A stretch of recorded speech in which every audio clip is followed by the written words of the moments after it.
Hey, it's me, Raj from the Primal Desire, and I'm going to show you how to make turkey bone broth.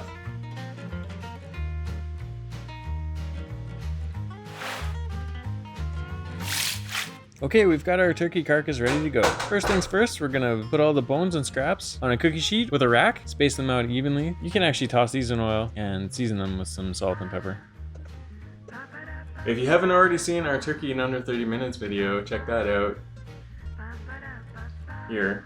We're lucky enough to have a convection oven, so I just put that in at 350 and just kept an eye on it. Once everything was browned, then I pulled it out, flipped it over, put it back in, let it keep going.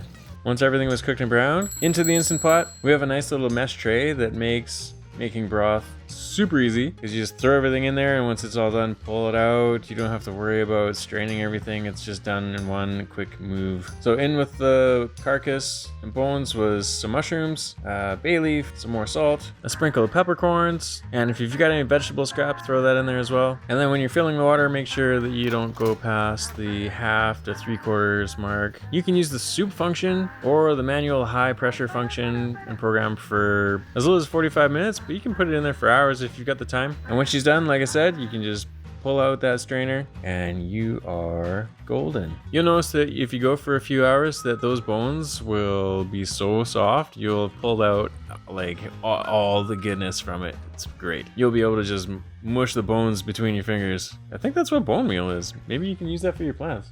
If you like this video, share, like, and subscribe. Thanks for watching this video. We'll see you in the next one.